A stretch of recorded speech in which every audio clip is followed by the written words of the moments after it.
All right, it is Kayla Harrison. Kayla into the PFL playoffs. I guess the first half of what needs to be done is done, right? But I mean, for you at this point, I gotta think it's just almost expected that you're going to be there. So how do you feel right now? Is there some accomplishment that you got there, or is this just like, well, of course I'm here?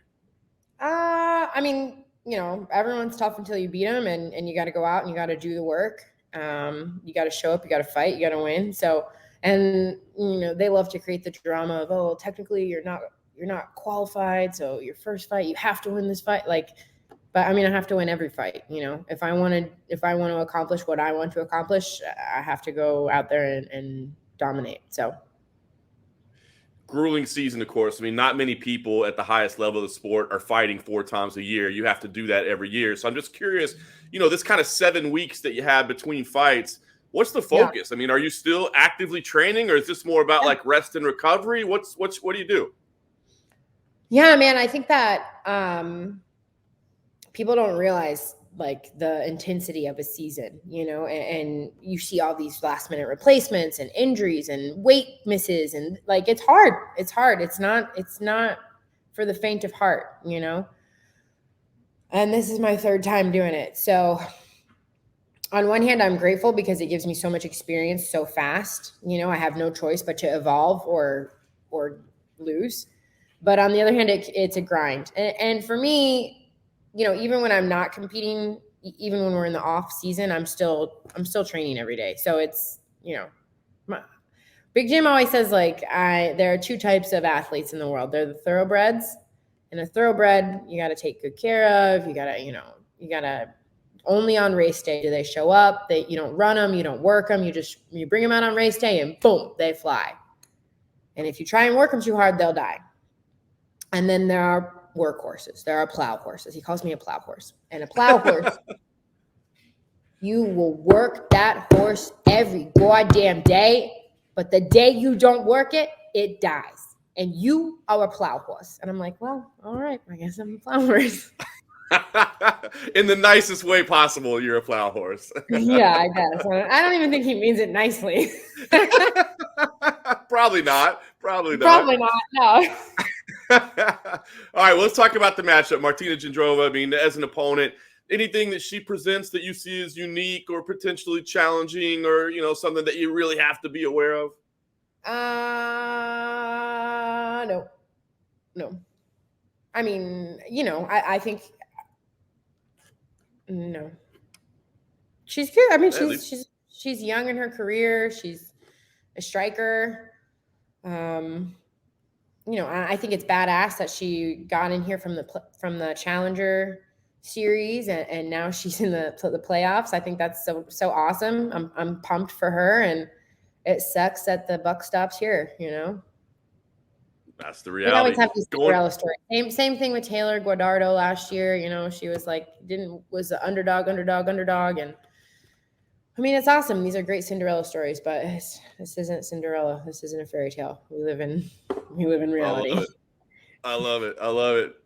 Doing it in London, I mean, is obviously site of the first gold medal. I just wonder, I mean, is it cool for you? Is it special? Do you get a cool vibe, or is it more because let's just be honest. I mean, it's a beautiful city. It's a wonderful place, but that travel, the jet lag, as an athlete, it does present challenges. So is it exciting for you and cool, or is it more just kind of annoying that you got to deal with it all?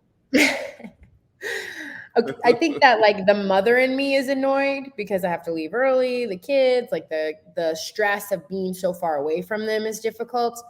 I was going to bring them with me, but because I just got their adoption papers and finally got their birth certificates, that now I have to get their social security card, then I have to get their passports. It's going to be pretty difficult to get it all in time. And also Emery is 3. And I was like, do I really want to do that? It's a 9-hour flight. Am I going to do that to people? So they're probably going to stay here, which is kind of a bummer. So that part is stressful, but the athlete in me is pretty jacked up. I love London, to this day, it is probably the highlight of my career. I think just everything I went through, growing up as a kid, wanting to be an Olympian, winning America's first Olympic gold medal, doing it with the people I did it with, the way I did it, just all of it was really, really special. And I had the time of my life there. I was 22 and just doe-eyed, and and like, yeah, it was fantastic. So and also the fans, like, they're psychos. It's going to be good. I'm really looking forward to that as an athlete, for sure. No doubt. Should be a special atmosphere. It's cool to see the PFL branching out to Europe. Now they just announced today there's an actual league starting over there next year. So pretty cool to see the international expansion over there. Now, as you look at the playoff brackets, you can't help but see Laressa Pacheco over there on the other side. I think we talked at the beginning of the year. You said, I'll probably end up facing her again. I think she's that good. And you said it respectfully, just because you said, look, I think she's the second best in the division. So as you stand here right now, is that basically what you're expecting? Like, she's going to get it done as well, and you guys are, going to have a face-off and do it again? That's why they have fights, because anything can happen. We saw it last year. Like I said, the season can be a grind. I think she's a much bigger girl now than she was when she was younger. So making weight and all of that is probably more difficult, but it's a fight, that's why they have fights. We're going to see what happens. I will say that she's the second best 145 or and up right now. I think she would give Cyborg, I think she would beat Cyborg, and I think she would give Amanda a hell of a fight. So I don't take her lightly. I put a lot of respect on her name. I know she likes to talk a little bit of shit and say that I'm one-dimensional and all that, but, she's a knockout artist, but you can't knock anybody out off your fucking back. So I love it. I know you don't want to look past Jadrova. You got to get that done, but like I said, we're all kind of looking forward to it. But do you think that Laressa gains anything by these multiple times? I wonder if it gets more challenging for you, because I feel like there's two ways to look at it, right? You can be like, well, I've already beat her twice, like I got that one, that's easy. Or you can say, well, now she knows what I feel like, she knows what my strength is, she knows what my go-to move is. Maybe maybe it gets more difficult to keep beating somebody over and over. How do you look at it? I'm prepared for the best version of her. Like, I have to win my next fight. You don't overlook anyone. I think that there are other things in play, maybe, for Laressa, but I think I'm expecting the best version of her, and I'm going to go out there and I'm training like I'm fighting the best fighter in the world. Every time I fight, every time I train, that's what I think about. I don't think about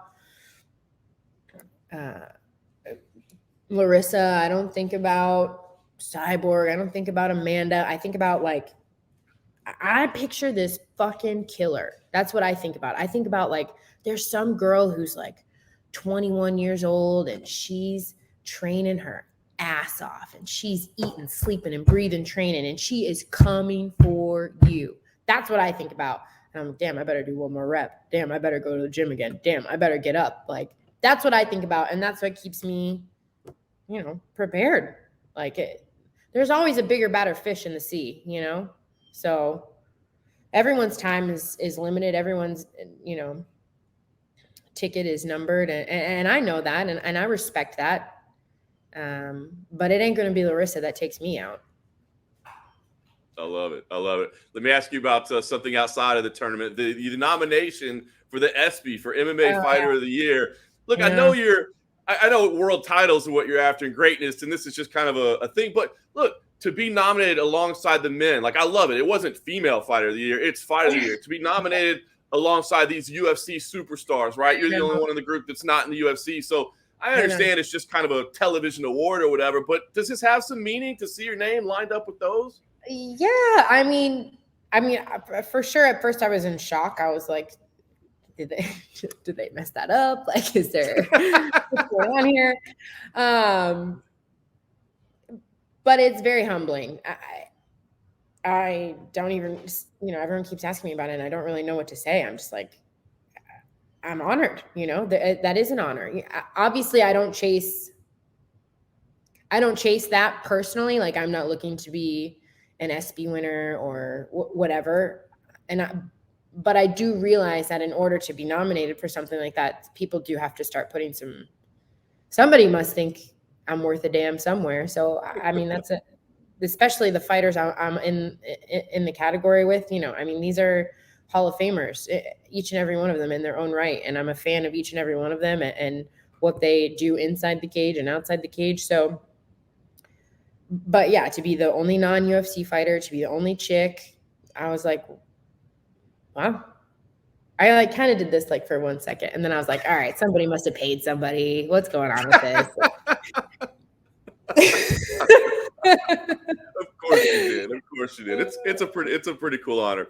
All right, last thing I kind of wanted to ask you, it feels like you just had to go through all this nonsense with free agency and all that dealt with. But I'm just wondering, have you let yourself start thinking about next year yet? I mean, I know you're focused on the task at hand, but I wonder, do you want to come back and do another season? You mentioned how grueling it is, or would you maybe push to be like, hey, let's just do some one-offs. Let's do some super fights. And that's neither like on the face. That might be the answer. Let's slow down. I'm not getting any younger. No, for sure. I think that going through this season, especially, there's been some other stuff behind the scenes going on, and whatever. Life is life, like everyone knows. There's always something going on. But I think that 14, by the time I'll be done with the season, will be 16 fights in. It'll be time to maybe start. I want the big fights. And I've been doing what you would call seasons I started training twice a day when I was 12 years old. So it's been 20 years now of putting my body through the mill. And I don't train, like, it's not like I go in and I'm like, oh, like Sean Strickland, like, no, I'm just kidding. I had to get that one in for him. I owed him one. Love you, Sean. But yeah, no, I want the big fights. And if that means I have to be patient and wait and not compete in the season, then I'll be patient and I'll wait. It's not about money. It's not about, it's about legacy, and it's about, testing myself against the best. So I think that this will probably be my last season. Officially, not officially, but yeah. And that's why I asked. It makes sense. I mean, what do you have to go prove in another season? How many times do you have to do that right now? I think those guaranteed one-offs, schedule it like that. Could we have waited if you weren't in a season? Could we have waited a little bit and rescheduled the Bud fight or something like that? It gives you some flexibility, right, to get the matchups you want. No, this is the difficult thing about the season as well, right? Like you can't reschedule. Like she got injured, now she's out, and that part kind of sucks sometimes. Like, and that's not in my control. It's not in her. Like she got hurt. That happens. It happens.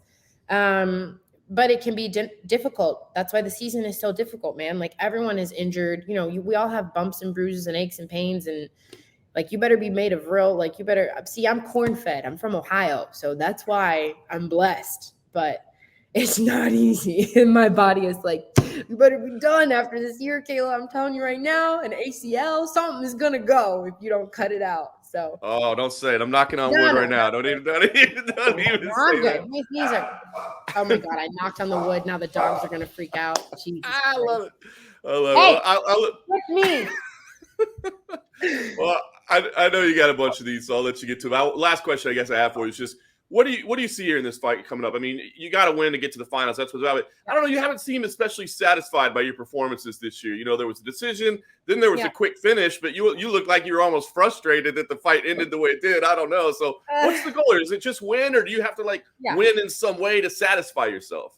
No, I think that I was disappointed with my first performance, just because I want to kill.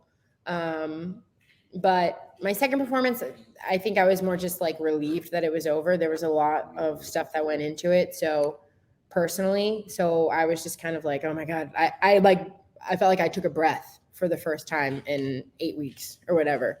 So that was good.